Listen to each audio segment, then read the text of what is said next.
Female circumcision, feminist perspective. The clitoris is the enemy. How millions of girls around the world are still being mutilated in the name of purity. A chronology of pain from ancient Egypt to the present day. There are topics in the archives of history that people have tried to keep quiet about. They were covered up with words like tradition, purity, or duty. But behind these words lay blood, screams, and broken lives. Female circumcision is one such practice.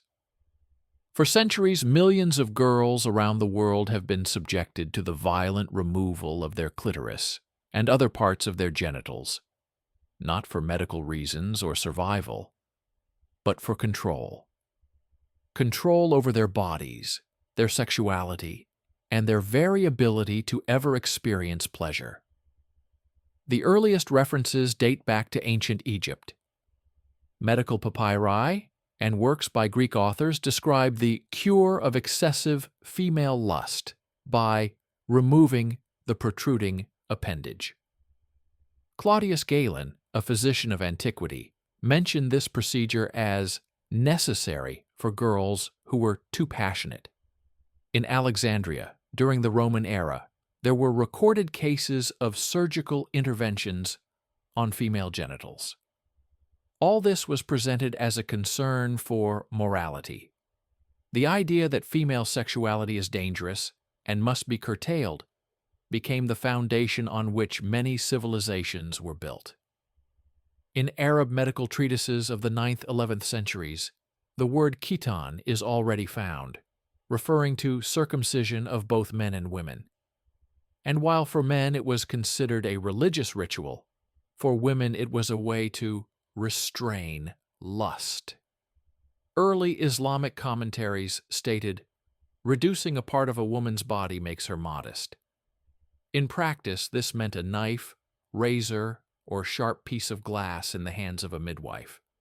The procedure was always painful, most often performed without anesthesia, in unsanitary conditions.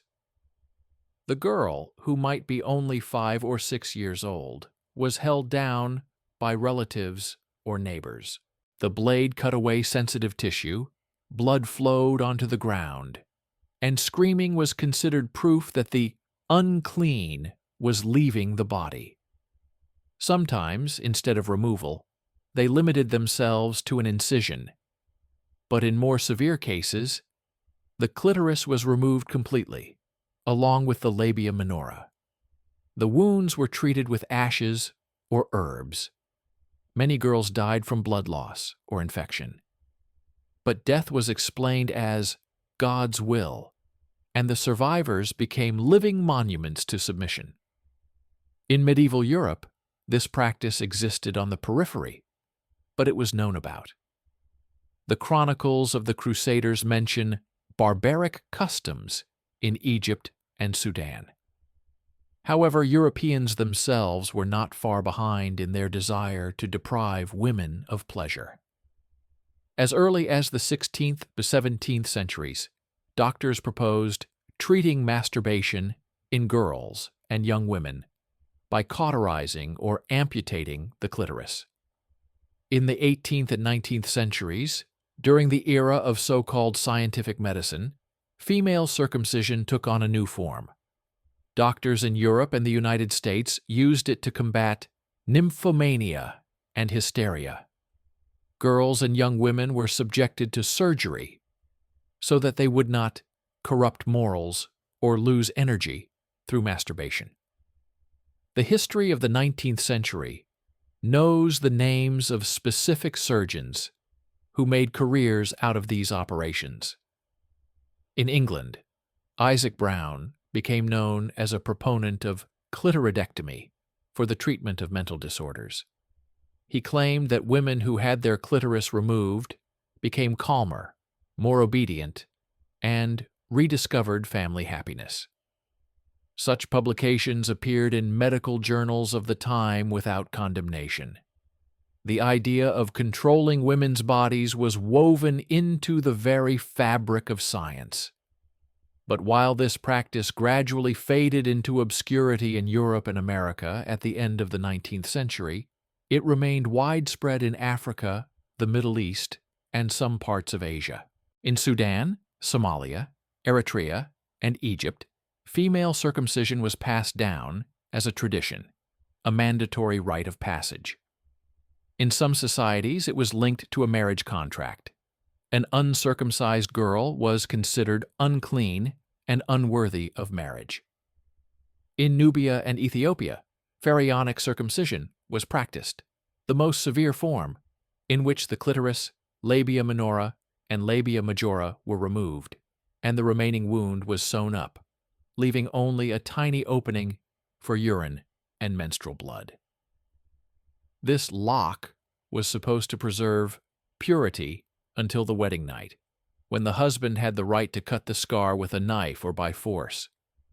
These operations led to horrific consequences: chronic infections, inability to urinate normally, constant pain during menstruation, difficult childbirth, often resulting in the death of the mother and child.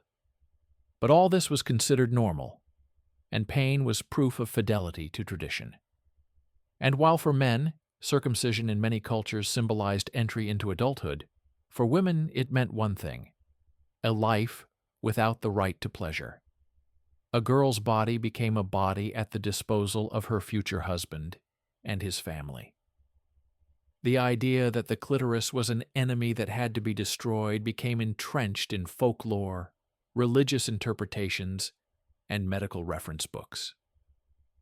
For thousands of years, this practice migrated from continent to continent, changing forms and justifications, but always with one goal: to deprive women of their sexuality and subjugate their bodies and destinies. This is not a relic of the distant past. Today, millions of girls undergo the same ritual that was once practiced in Egypt during the time of the pharaohs.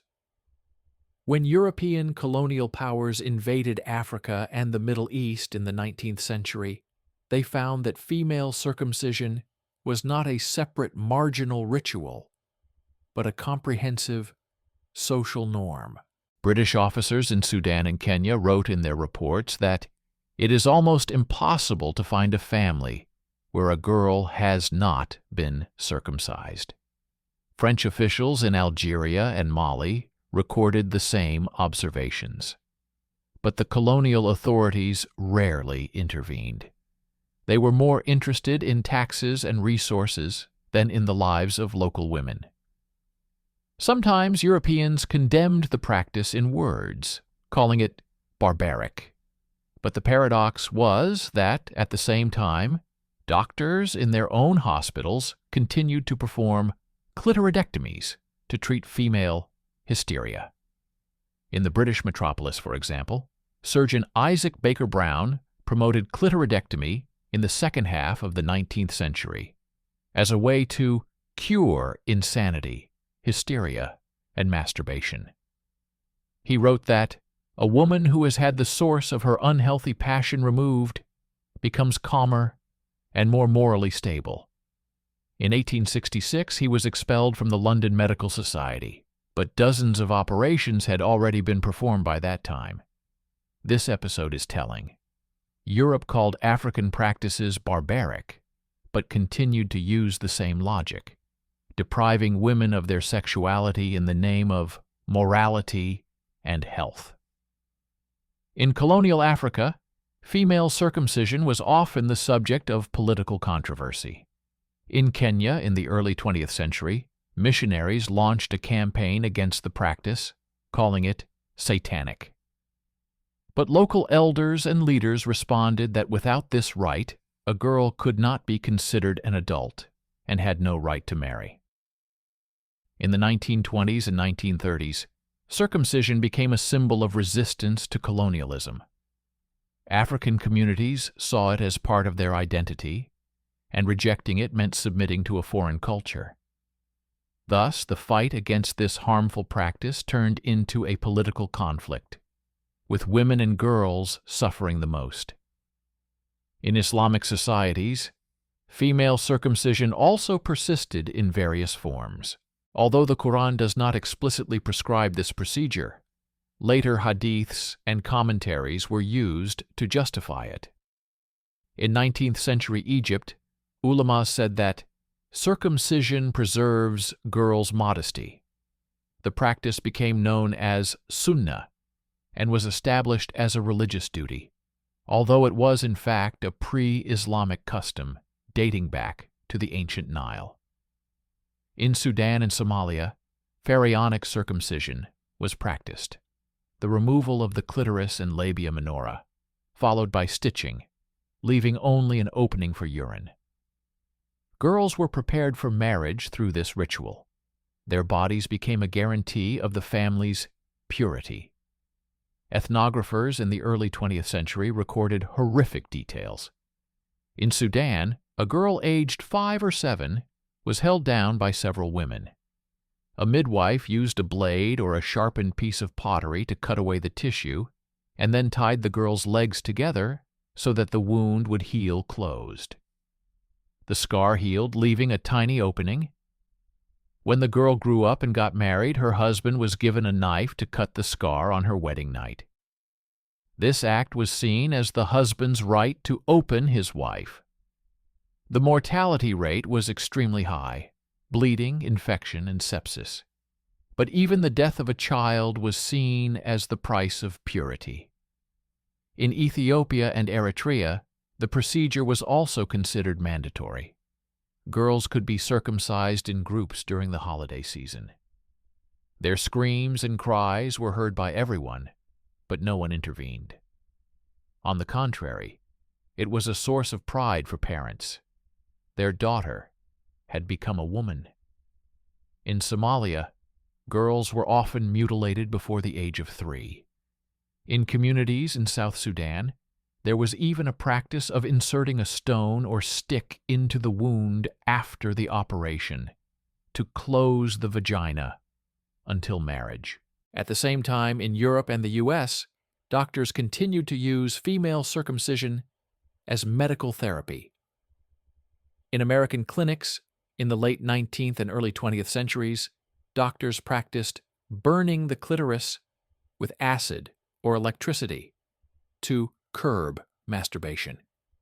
Medical journals of the time contained articles that referred to adolescent sexuality as a disease. What was called tradition in Africa was justified by science in the West, but the essence remained the same: the suppression of female sexuality. Colonial authorities rarely punished female circumcision. In British Egypt, the first decrees against the practice appeared at the beginning of the 20th century, but they were hardly enforced. Doctors recorded cases of sepsis and deaths, but the state did not intervene. In colonial Kenya, the British administration turned a blind eye for a long time. It was important for them to maintain the loyalty of the tribes. Only missionaries and a few doctors tried to combat the practice, but their efforts were met with resistance from local communities and indifference from the authorities.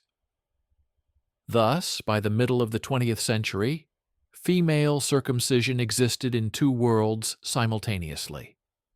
In Africa and the Middle East, it remained a mass ritual that millions of girls underwent. In Europe and the U.S., it was practiced under the guise of medicine, hiding the same goal behind words about treatment: to subjugate women's bodies and deprive them of their right to pleasure. After World War II, the world found itself in a situation where new values were proclaimed: human rights, personal freedom, equality. But the issue of female circumcision remained in the shadows for decades. Even the first UN declarations ignored it. The world did not want to see millions of mutilated girls. The problem seemed too intimate, too foreign. It was only in the mid-20th century, thanks to doctors, ethnographers, and feminists, that the chronology of pain began to emerge on the international stage. In the 1950s, missionary hospitals in Sudan and Kenya were the first to document the consequences of pharaonic circumcision. Medical reports recorded catastrophic mortality during childbirth, chronic infections, and disability among women who had undergone the procedure. Women were admitted to hospitals with severe complications: fistulas, sepsis, infertility. Dr. Josefa Haddad, who worked in Khartoum, wrote that every third patient admitted to the maternity ward suffered from the effects of circumcision. But his words were rarely published. The colonial authorities' political censorship feared that acknowledging the problem would cause cultural conflicts. In the 1960s, against the backdrop of decolonization in Africa, the issue of circumcision resurfaced in a new light. Newly independent governments wanted to preserve traditions as symbols of national identity. Female circumcision was among those symbols. In Kenya, for example, tribal union leaders openly declared, "Without this ritual, we will lose our culture." Paradoxically, it was precisely at the moment of the struggle for independence that the ritual became even more severe, because it began to be perceived as a sign of resistance to the West. However, during the same period, a second wave of feminism was beginning in Europe and the U.S. Activists such as Friedan, Greer, and Daly raised the issue of female sexuality and women's right to their own bodies. And in this discussion, the topic of mutilating practices became increasingly prominent.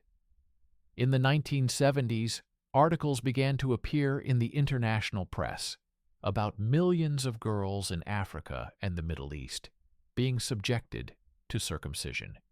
Particularly resonant was the speech by Somali writer Naifis Mohammed, who, in a 1977 interview, recounted her own experience of pharaonic circumcision and its consequences: constant pain and nearly fatal childbirth.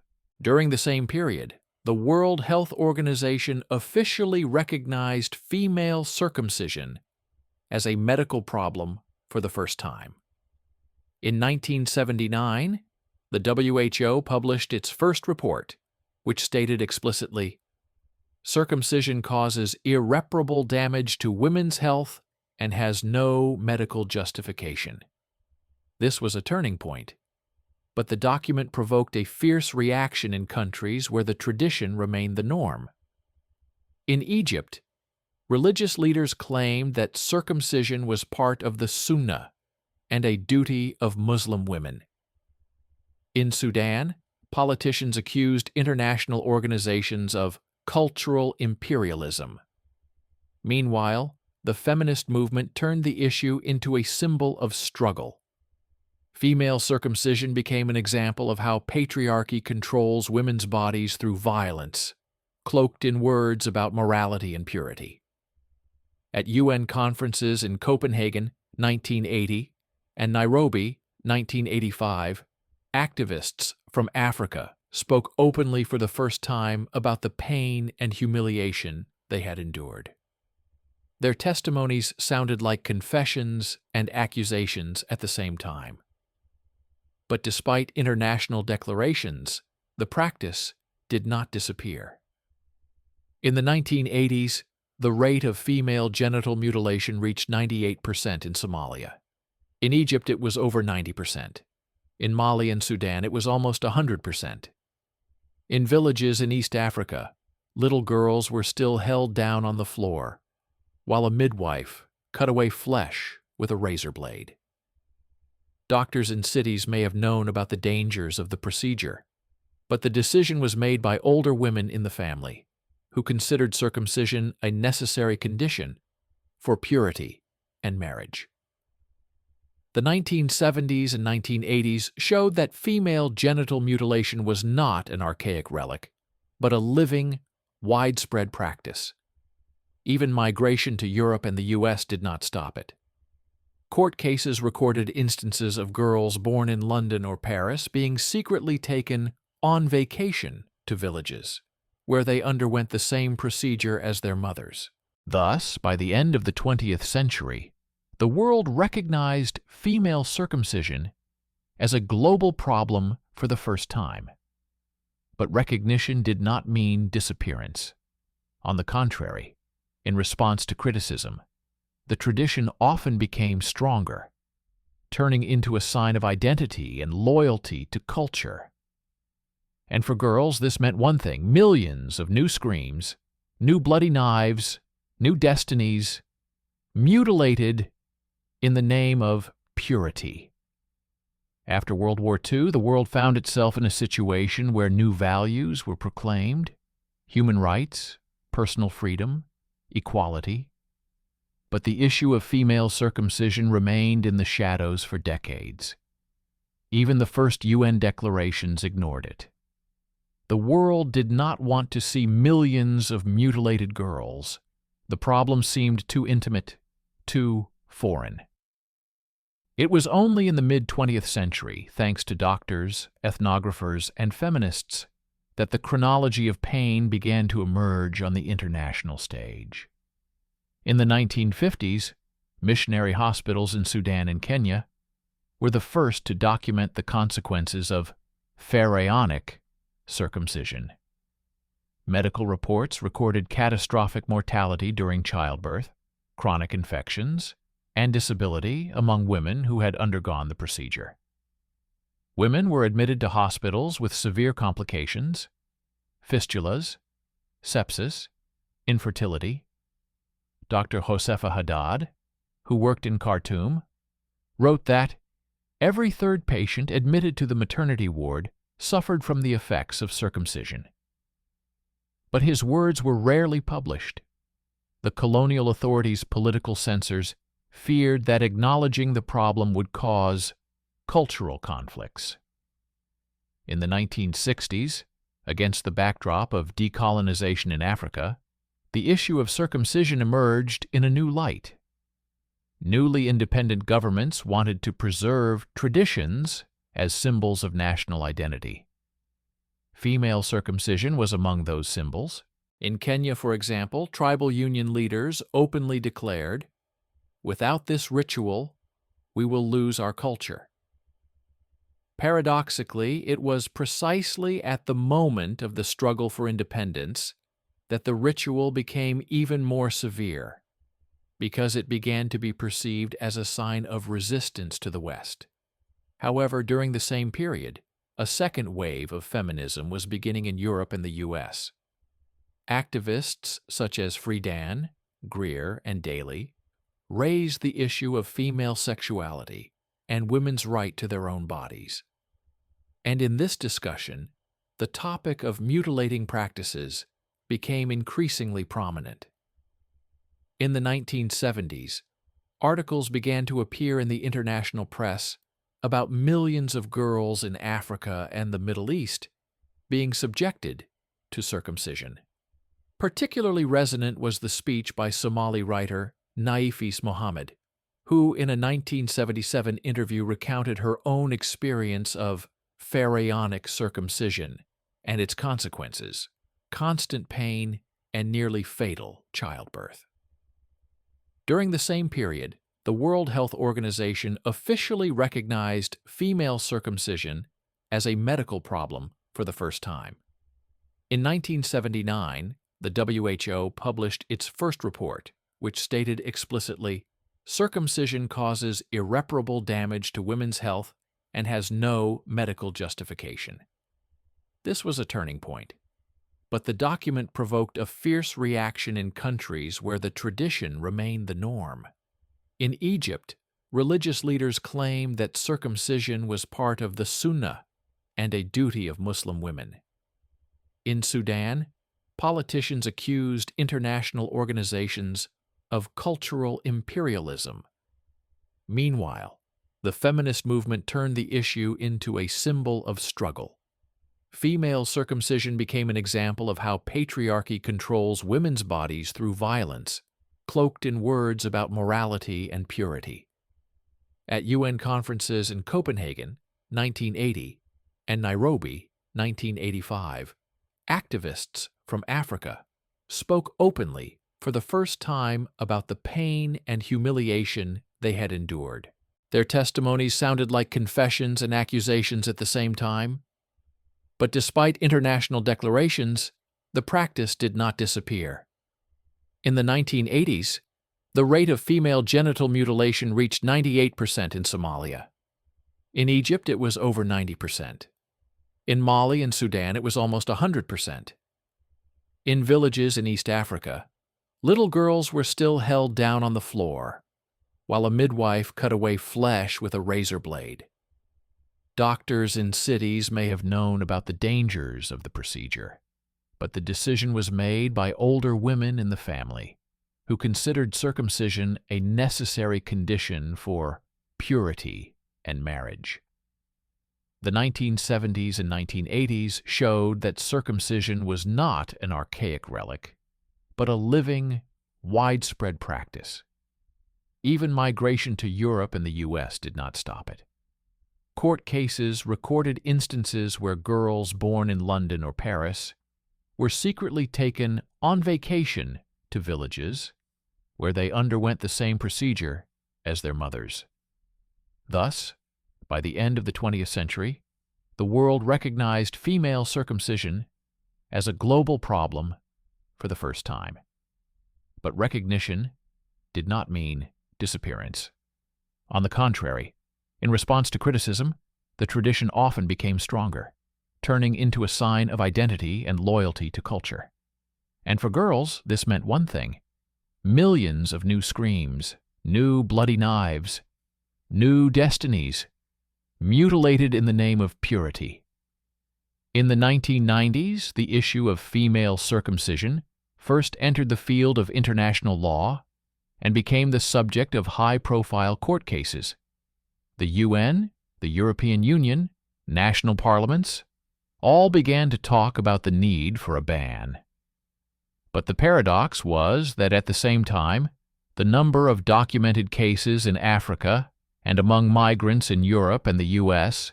continued to grow. Where the knife was banned by law, it went underground.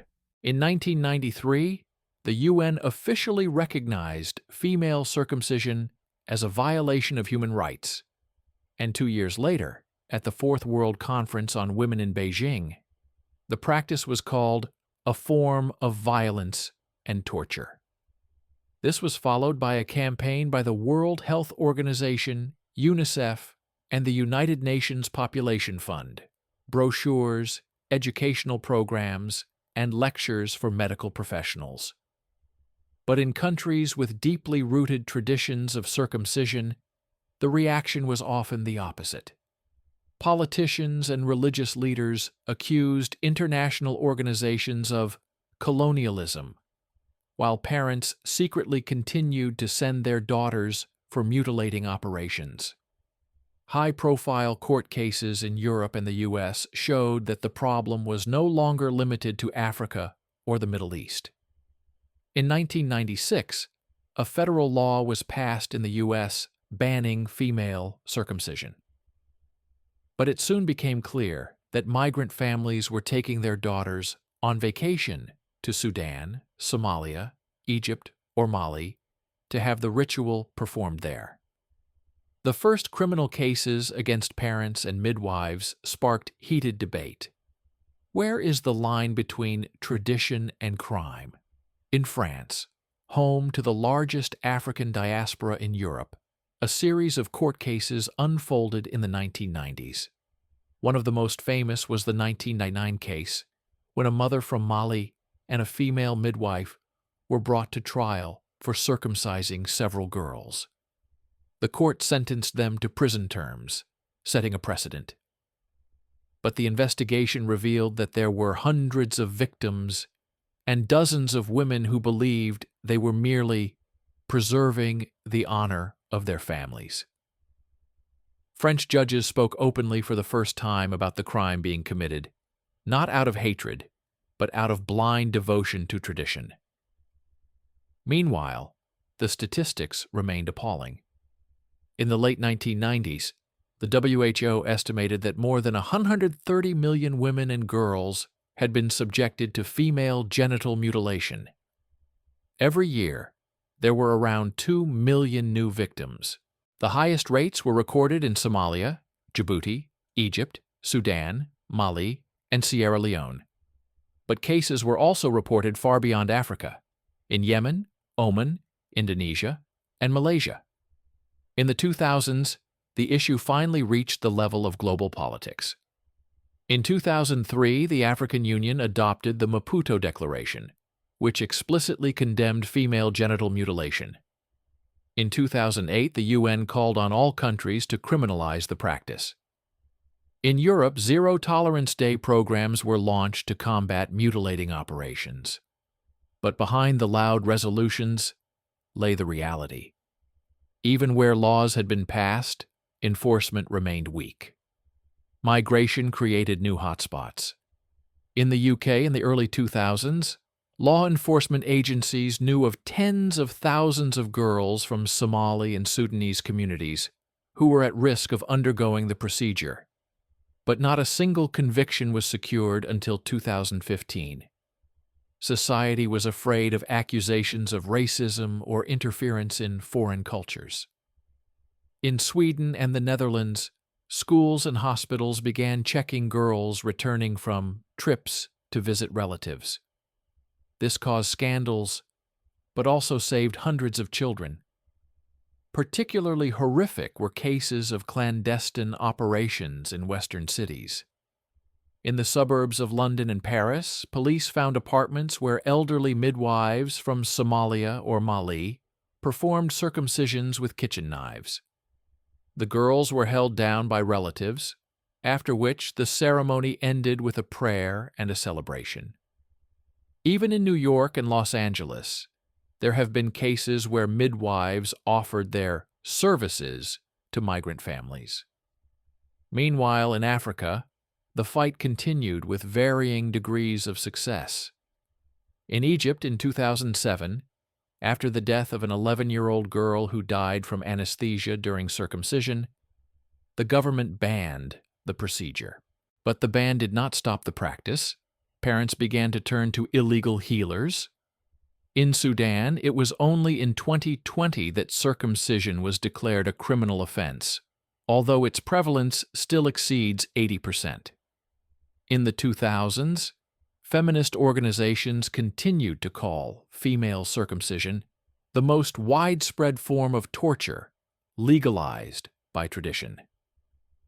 Campaigns were accompanied by photographs and testimonies from women who spoke of pain, infection, difficult childbirth, and being deprived of their right to be women. These stories shocked Western society, but for millions of girls in Africa, the Middle East, and Asia, they remained the norm. Thus, at the beginning of the 21st century, the world found itself in a paradoxical situation. On the one hand, female circumcision is recognized as a crime against humanity. It is discussed at the UN, and it is condemned by doctors, lawyers, and activists. On the other hand, every year hundreds of thousands of girls undergo the same ritual as their great-grandmothers did in the time of the pharaohs. Tradition has proven stronger than the law and stronger than global rhetoric, because it is rooted in the very idea of female purity and control over the body. Today, in the 21st century, female circumcision is no longer a foreign problem, but a topic that cannot be ignored. International reports show that more than 200 million women and girls worldwide live with the consequences of mutilating operations. Every year, around 3 million more undergo this procedure. This means that every minute, somewhere on the planet, a little girl is screaming in pain, while the adult women and men around her talk about purity and honor. The stories of victims are becoming more frequent, and they reveal a frightening pattern. Even where laws prohibit the practice, knives continue to be used. In London in 2019, a court heard the case of a 4-year-old girl who had been circumcised by her mother and grandmother. The midwife used scissors, and the girl lost a lot of blood but survived. The court sentenced the mother to prison, calling her act barbaric, but neighbors at the hearing said, "She did what every self-respecting family does." In Paris, hundreds of women have been brought to trial over the past 20 years for participating in the circumcision of their daughters. But each story has been accompanied by the same words: "Otherwise, no one will marry her." In Africa, the statistics remain appalling. In Somalia, more than 98% of women are circumcised. In Sudan, the figure is around 90%. In Egypt, it is over 85%. Even in countries where the procedure is officially banned, such as Kenya and Ethiopia, the rate exceeds half of the female population. In Mali and Sierra Leone, laws against circumcision have never been passed. There, it is still considered a natural rite of passage. Modern technology has not replaced knives. In some countries, the practice has been moved to clinics. Operations are performed under anesthesia with a scalpel, and doctors issue certificates of cleanliness. In Indonesia and Malaysia, female circumcision has taken the form of a medicalized ritual. A doctor makes an incision or removes part of the tissue, passing it off as a safe procedure. But in essence, it is the same act of control, the same idea. The clitoris is the enemy. Female pleasure is a threat that must be eliminated. Religious justifications continue to be heard. In Egypt, imams from Al-Azhar University have repeatedly stated that circumcision is not mandatory, but some ulamas still insist. It makes women modest.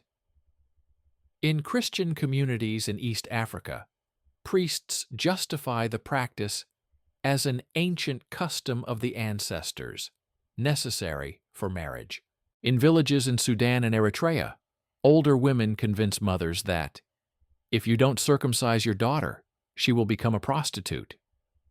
In this way, the patriarchal system reproduces itself through the hands of women who themselves once went through the same pain. Migration has brought the practice to Europe and America. Hundreds of cases are reported every year in Sweden, Norway, and Germany. Girls are taken on vacation to Ethiopia, Somalia, and Egypt, where a knife awaits them. In the U.S., human rights activists report thousands of girls from communities in Yemen, Sudan, and Somalia who are at risk. Secret operations continue even in big cities. In the suburbs of London and Paris, police find apartments where elderly midwives perform procedures with kitchen knives. Feminist movements of the 21st century have made female circumcision one of the central themes of the struggle for human rights. Activists from Africa, such as Waris Dirie from Somalia, have turned their own stories into weapons against silence. Diore recounted how, at the age of 5, she was held down by her relatives, while an old woman with a knife took away her childhood. Her book and film, Desert Flower, shocked millions. These stories showed that this is not about tradition, but about torture, legitimized by culture. Today's statistics show that thanks to campaigns, the rate of FGM has begun to decline in some countries. In Kenya, it has almost halved over the past 30 years. In Ethiopia and Nigeria, the figures are also slowly declining. But the absolute number of victims is not decreasing. The population is growing, and every year millions of new girls face the same pain. In the 21st century, female circumcision has become a symbol of the struggle between tradition and human rights. Some call it cultural heritage, others mass torture. For the victims, there is no difference. It is all screams, blood, and lives scarred forever. The chronology of pain that began in ancient Egypt continues today. And despite laws, resolutions, and campaigns, Millions of girls are still deprived of the right to their own bodies, at a time when they do not even understand what freedom is. Their cries echo the history that seems to have no end.